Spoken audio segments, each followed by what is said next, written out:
Hi guys! For today's video ay samahan niyo ako sa nakakapagod kong buhay. Diyos mio! Dahil nga tatlo ng estudyante ko ay mas lalo nang nangarag ang aking buhay. Charis! Sino ba namang hindi mangangarag kung magkakaiba pa ng oras ang kanilang pasok? Kaya 4 AM pa lang ng umaga ay nagbubukas na ako ng aking munting sari-sari store. Bali alas 6 na nga ng umaga yan at papasok na ang daddy namin sa school niya. Sabi ko nga isasama na lang ako sa kanya at napapagod na ako sa bahay. Charis! Pero biglang akong napaatras dahil nga magsiselfie siya dahil nga magla-login siya sa online attendance nila. Alas 8 pa naman ng umaga ang pasok niya kaso nga lang ay kailangan niyang umalis dito sa bahay ng alas 6. Dahil nga sa test damin siya sa Taguig pumapasok halos 2 oras ang biyahe niya mula Novaliches hanggang Taguig. Kaya siya ang unang estudyante na inaasikaso ko. At heto na nga, nagplansya na ako ng uniform ni Cypher. Hinanda ko na nga rin yung medyas niya, yung brief at saka yung towel niya para isusuot niya na lang mamaya pagkatapos ng maligo. Nakapagluto na nga din ako ng kakainin niya sa pananghalian at ang request niya nga ay gusto niya daw ng sinangag. May natira ang century tuna kagabi kaya yun na lang yung pinanggisa ko. Nagpapainit na nga din ako ng tubig dyan at ilalagay ko sa thermos para hindi na din siya magsindi ng kalan. Dahil paggising niya nga ay magtitimpla siya ng Milo niya. Nagluto na nga din ako ng 2 sunny side up para kay Samira at kay Cypher. Para paggising ni Cypher ay ready na lahat, kakain na lang siya. Pinagsama-sama ko na nga din yung mga gamit niya para isang damputan na lang mamaya pag umalis siya. Niready ko na nga din yung pangmerienda niya sa school niya at meron na ring laman niyang tubigan niya. Yung bag niya naman ay inayos niya na kagabi. Niready ko na nga lahat ng gamit ni Cypher dahil heto nga yung first day na siya lang ang mag-aasikaso sa sarili niya. Mahimbing pa nga ang tulog ni Cypher kahit nga maingay kaming dalawa ni Samira dahil 11:30 pa naman siya papasok. Kaya hinayaan ko na lang muna siyang matulog. Maiiwan nga siyang mag-isa pero mamamonitor ko naman kung anong ginagawa niya dahil may CCTV camera naman. Nakaharap nga yung CCTV camera sa sari-sari store ko pero naiikot naman yan. Dahil nga maliit lang tong bahay namin, kaya niyang ikutan lahat ng sulok dito sa loob ng bahay.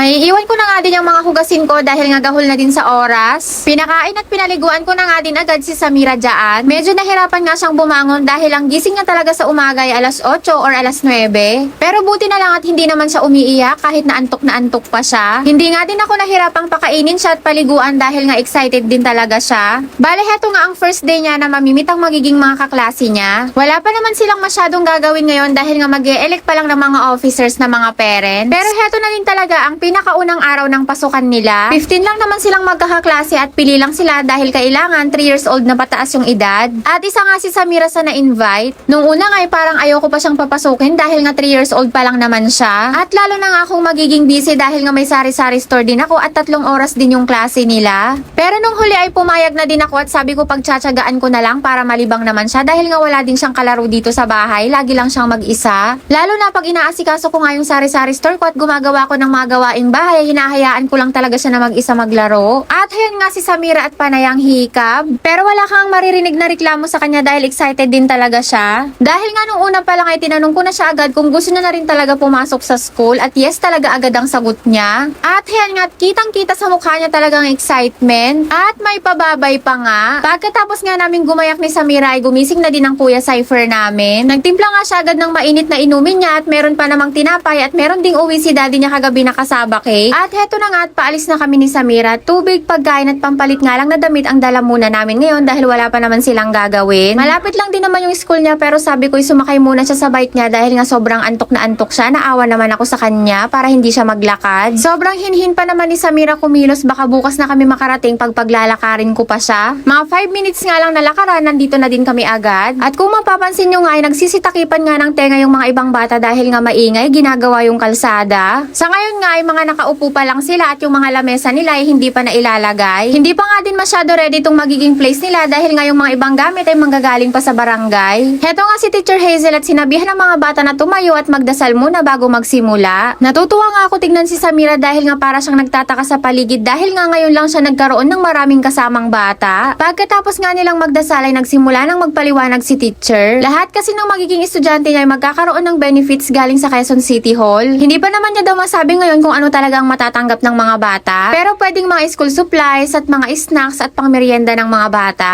Kaya kailangan lahat ng pasok sa listahan ay kailangan din talagang pumasok. Dahil pag nakadami nga ng absent ay papalitan. Pagkatapos nga ipaliwanag ni teacher yung mga kasunduan ay nagsimula na ring magmerienda ang mga bata. Napakatahimik nga lang ni Samira sa upuan niya at nagmamasid lang talaga siya. Hindi na nga din kami masyado nagtagal dyan dahil nga ayusin pa yung magiging place nila. Lilinisin, magpipintura at maglalagay ng mga lamesa.